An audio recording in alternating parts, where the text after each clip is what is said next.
আসসালামু আলাইকুম। This is BCS daily. আজকে আমাদের পড়ার বিষয় হচ্ছে বাংলাদেশ বিষয়াবলী। এর মধ্যে আমরা আজকে পড়ব বাংলাদেশের বনভূমি ও সুন্দরবন। তো প্রথমেই বন ও পরিবেশ মন্ত্রণালয় সম্বন্ধে জানি। পরিবেশ ও বন মন্ত্রণালয় ১৯৮৯ সালে এটি প্রথম প্রতিষ্ঠা হয়েছিল এবং এর নতুন নাম এটা হয়েছিল ২০১৮ সালে। এটা হচ্ছে পরিবেশ, বন ও জলবায়ু পরিবর্তন মন্ত্রণালয়। পরিবেশ ও বন মন্ত্রণালয়ের ছাড়াও আরও বিভিন্ন সংস্থা আছে। যেমন একটা হচ্ছে পরিবেশ অধিদপ্তর, এটিকে ডিওই বলা হয়। তারপর হচ্ছে বন অধিদপ্তর আছে, বাংলাদেশ বন গবেষণা ইনস্টিটিউট যেটা হচ্ছে বিএফআরআই।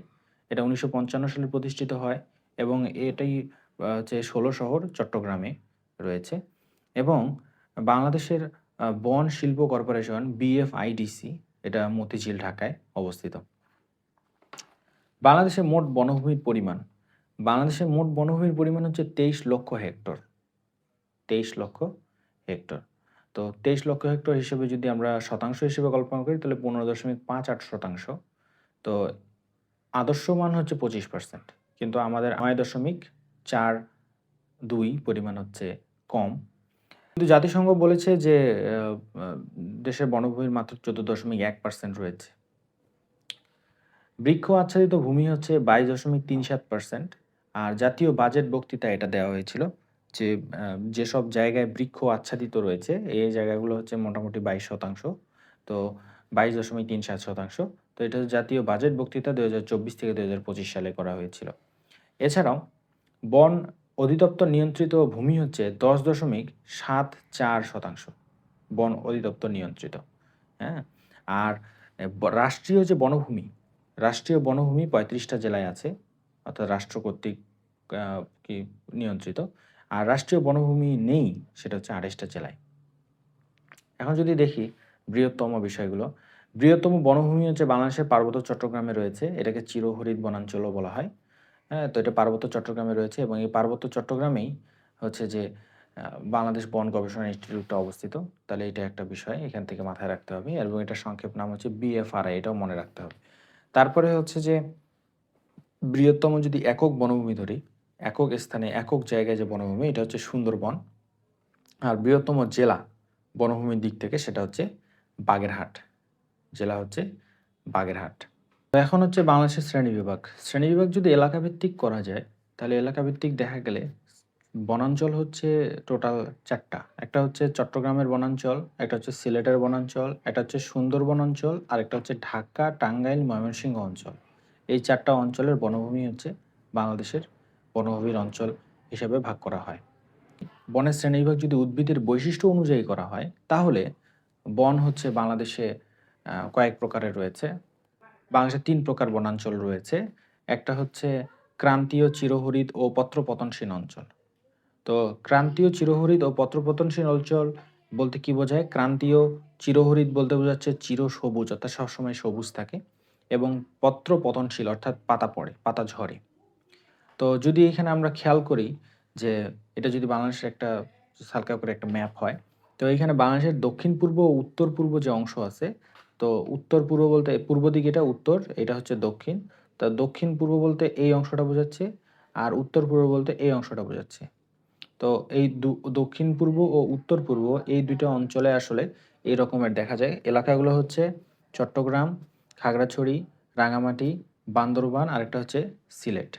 তাহলে এই ৫ টা নাম মুখস্থ চট্টগ্রাম, খাগড়াছড়ি, রাঙামাটি, বান্দরবান আর হচ্ছে সিলেট। এবং এই অঞ্চলগুলো যদি আমি ক্যালকুলেট করি তাহলে দেখা যায় ১৪,০০০ বর্গ কিলোমিটার বা হচ্ছে ১৩,৭৭,০০০ হেক্টর। এটা ইম্পোর্টেন্ট। তো ১৪,০০০ বর্গ কিলোমিটার অথবা ১৩,৭৭,০০০ হেক্টর। এত হেক্টর জমি হচ্ছে এই বনাঞ্চলের অংশ এবং এগুলো গাছের বৈশিষ্ট্যটা কি? তাহলে সারা বছর সবুজ থাকে। হুম? সবুজ থাকার কারণ হচ্ছে পাতাগুলা সব একসাথে কখনো ফোটেও না, আবার একসাথে ঝরেও না। তো এইটাই হচ্ছে এবং পত্রপতনশীল তার পাতাগুলো যেহেতু ঝরে পড়ে, তো সারা বছরই দেখা যায় এই গাছগুলো সবুজ থাকে। তো এখানে উদাহরণগুলো যদি দেখি, চাপালিশ, তারপরে ময়না, তারপর হচ্ছে তেলসুর, মেহগনি, জারুল, সেগুন আর হচ্ছে গর্জন। তাহলে কি, কি গাছ? একটা হচ্ছে চাপালিশ, ময়না, তারপর হচ্ছে তেলসুর, মেহগনি, তারপর হচ্ছে জারুল গাছ, তারপর হচ্ছে সেগুন গাছ, তারপর হচ্ছে গর্জন গাছ। এই গাছগুলো হচ্ছে এই বনের এই পাতার এই গাছের অংশ। এরপরে দেখি যে কয়েকটা ইম্পর্টেন্ট ইনফরমেশন, যেমন সিলেটের পাহাড়ে প্রচুর বাঁশ আর বেত হয়। সিলেটের পাহাড়ে প্রচুর বাঁশ আর বেত হয়। আর হচ্ছে যে পার্বত্য চট্টগ্রাম আর সিলেটে, হ্যাঁ, পার্বত্য চট্টগ্রাম ও সিলেটে প্রচুর রাবার চাষ হয়। এখানে রাবার চাষের অঞ্চল। এরপর হচ্ছে ক্রান্তীয় পাতাঝরা অরণ্য, যেটাকে শালবন নামে অভিহিত করা হয়। মূলত এই জায়গাগুলো যদি দেখা যায়, এগুলো হচ্ছে ময়মনসিংহ, টাঙ্গাইল, গাজীপুর, দিনাজপুর আর রংপুর। তাহলে 5টা জায়গা: ময়মনসিংহ, টাঙ্গাইল, গাজীপুর, দিনাজপুর আর হচ্ছে রংপুর। ময়মনসিংহ, টাঙ্গাইল আর গাজীপুর অঞ্চলে এই বনাঞ্চলটার নাম হচ্ছে মধুপুর ভাওয়াল বনভূমি। এই বনভূমিটার নাম হচ্ছে মধুপুর ভাওয়াল বনভূমি। আর দিনাজপুরে এই অঞ্চলটা পরিচিত হচ্ছে বরেন্দ্র অঞ্চলের বনভূমি এই নামে। যদি আমরা মানচিত্রে একটু সংক্ষিপ্তভাবে দেখি, দিনাজপুর ও রংপুরের অঞ্চলটা এখানে, আর হচ্ছে বাকি অংশটা হচ্ছে এখানে। এই দুটো অংশ মিলে হচ্ছে যে এই বনভূমিটা অবস্থিত। এই বনভূমির গাছের বৈশিষ্ট্য কি? এই বনভূমির গাছের বৈশিষ্ট্য হচ্ছে বছরে একবার, সেটা হচ্ছে শীতকালে, পাতাটা সম্পূর্ণ ঝরে যাবে। এই জন্য এদেরকে বলা হয় ক্রান্তীয় পাতাঝরা অরণ্য। আর এর উদাহরণ হচ্ছে শাল, যেটার আরেক নাম হচ্ছে গজারি, তারপর হচ্ছে কড়ই, তারপরে হিজল, বহেরা, তারপর হচ্ছে শিরীষ, তারপর হচ্ছে কাঁঠাল, তারপর হরিতকি আর হচ্ছে নিম। তাহলে এরা হচ্ছে পত্রঝরা বা পাতাঝরা অরণ্যের গাছ। তাহলে শাল, কড়ই, হিজল, বহেরা, শিরীষ, কাঁঠাল, হরিতকি আর হচ্ছে নিম ইত্যাদি আরও গাছ রয়েছে।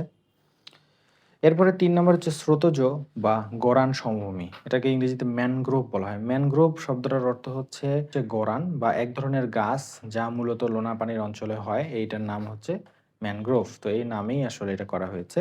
তো স্রোতজ বা গরান বনভূমি। স্রোতজ বলতে বোঝায় স্রোতের মধ্যে এরা জন্মায় আর কি, বিভিন্ন স্রোতযুক্ত অঞ্চলে। তো বাংলাদেশের দক্ষিণ যে পশ্চিমাংশ, এখানে যদি দক্ষিণ আর পশ্চিম অংশ দেখি, দক্ষিণ আর পশ্চিম অংশ, তাহলে এখানে দেখব যে এই অংশটাতে এবং চট্টগ্রামের কিছু উপকূল অঞ্চলে আমরা যদি দেখি, তাহলে আমরা এখানে পাবো যে এই গরান সমভূমিটা আছে। তো খুলনা, নোয়াখালী আর চট্টগ্রামের উপকূলে সাধারণত এই বনটা দেখা যায়। এই বন এর যদি বর্গ কিলোমিটার এলাকা দেখি, তাহলে এটার এলাকা হচ্ছে 4192 বর্গ কিলোমিটার অঞ্চল জুড়ে আসলে এই গাছগুলো হয়। এবং এর বৈশিষ্ট্য হচ্ছে লোনা ও ভেজা মাটিতে এটা জন্মাবে। হ্যাঁ, এর বৈশিষ্ট্য হচ্ছে লোনা আর ভেজা মাটিতে জন্মাবে। তাহলে এর আগেরগুলো হচ্ছে নরমাল মাটিতে, এটা হচ্ছে লোনা ও হচ্ছে ভেজা মাটিতে। আর এটার অবশ্যই শ্বাসমূল থাকবে। শ্বাসমূল দ্বারা এরা শ্বাস গ্রহণ করে সাধারণত, কারণ লোনা পানিতে শ্বাস গ্রহণ করার জন্য মাটিতে তাদের মূলটা মাটি থেকে বের হয়ে আসে। এর মধ্যে উদাহরণ হচ্ছে সুন্দরী গাছ, গেওয়া, তার পশুর, ধুন্দল, কেওড়া, বাইন, গড়ান আর হচ্ছে গোলপাতা। এই গাছগুলো হচ্ছে সবই হচ্ছে স্রোতজ বা হচ্ছে গরান বনভূমির গাছ। এর পরের টপিক হচ্ছে সুন্দরবন। সুন্দরবন এটা একটু ডিটেলসে আমাদেরকে জানতে হবে, যেহেতু বাংলাদেশের একমাত্র হচ্ছে যে এটা ম্যানগ্রোভ বনাঞ্চল, বাংলাদেশের একমাত্র উপকূলীয় বন। তো এই হিসেবে আমাদেরকে মাথায় রাখতে হবে। সুন্দরবনের অন্যান্য নাম কি কি আছে? সুন্দরবনের নাম হচ্ছে বাদাবন, গরান বনভূমি, ম্যানগ্রোভ বন, স্রোতজ বনভূমি অথবা উপকূলীয় বন। এই নামগুলো দিয়ে এটাকে ডাকা হয়। তাহলে একটা হচ্ছে বাদাবন, তারপরে হচ্ছে গরান বনভূমি, তারপর হচ্ছে ম্যানগ্রোভ বন, হ্যাঁ, তারপরে হচ্ছে গরান স্রোতজ বনভূমি, তারপরে হচ্ছে উপকূলীয় বন। সুন্দরবন নামকরণটা কেন হয়েছে? কারণ এখানে প্রধান গাছ হচ্ছে সুন্দরী। এটার কারণে এই বনটার নাম হয়েছে সুন্দর বন।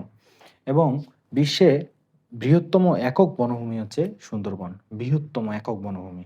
এবং এর আয়তন হচ্ছে 10,000 বর্গ কিলোমিটার, যার মধ্যে বাংলাদেশে হচ্ছে 62% আর ভারতে হচ্ছে 38%। বাংলাদেশে এটা হিসাব হচ্ছে 6,017 বর্গ কিলোমিটার। এই 10,000 বর্গ কিলোমিটারে 6,017 বর্গ কিলোমিটার বাংলাদেশে, আর হচ্ছে ভারতে আছে 38%, বা যতটা হয় আর কি শতাংশ করে। এছাড়াও বাংলাদেশে যে 5টা জেলা আছে, সেই 5টা জেলা জুড়ে সুন্দরবন অবস্থিত। নাম্বার 1 জেলা হচ্ছে খুলনা, তারপর হচ্ছে সাতক্ষীরা, তারপর হচ্ছে বাগেরহাট, তারপর হচ্ছে পটুয়াখালী আর হচ্ছে বরগুনা। তাহলে এই 5টা জেলা মিলে হচ্ছে সুন্দরবন। তাহলে খুলনা, সাতক্ষীরা, বাগেরহাট, পটুয়াখালী আর হচ্ছে বরগুনা। খুলনা, সাতক্ষীরা, বাগেরহাট, পটুয়াখালী আর হচ্ছে বরগুনা। তাহলে খুলনা, সাতক্ষীরা, বাগেরহাট, পটুয়াখালী আর হচ্ছে বরগুনা। এর মধ্যে বাগেরহাট তো বাঘ মনে থাকবে।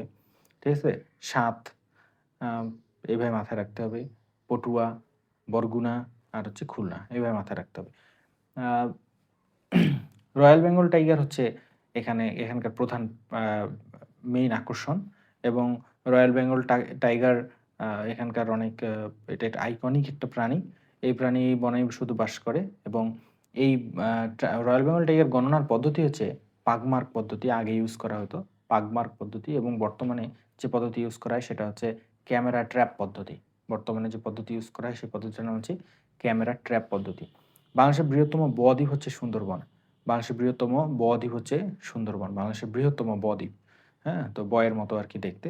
তো এই বদ্বীপ হচ্ছে সুন্দরবন। বাংলাদেশের সুন্দরবনের অভয়ারণ্য।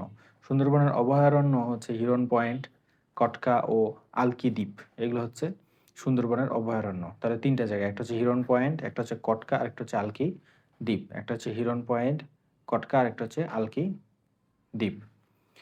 প্রথম রামসার অঞ্চল হিসেবে সুন্দরবনকে স্বীকৃতি দেওয়া হয় ১৯৯২ সালের ২১শে মে। ১৯৯২ সালে 1992 এটা হচ্ছে সুন্দরবনকে স্বীকৃতি দেওয়া হয় প্রথম রামসার অঞ্চল হিসেবে। ৭৯৮তম হিসেবে বিশ্ব ঐতিহ্যে এটি স্থান পায় সুন্দরবন। এটা ইউনেস্কো দ্বারা দেওয়া হয়েছিল। এটা ১৯৯৭ সালের ৬ ডিসেম্বর। ১৯৯৭ সালের একদম শেষের দিকে ৬ ডিসেম্বর। ১৯৯৭ সালের ৬ ডিসেম্বরে হচ্ছে ইউনেস্কো কর্তৃক এটা ৭৯৮তম বিশ্ব ঐতিহ্য হিসেবে স্বীকৃত হয়। হ্যাঁ? আর এইখানে প্রধান গাছ হচ্ছে প্রধান গাছ হচ্ছে সুন্দরী গাছ, তারপর হচ্ছে গেওয়া গাছ, তারপর হচ্ছে পশুর গাছ, তারপর হচ্ছে ধুন্দল,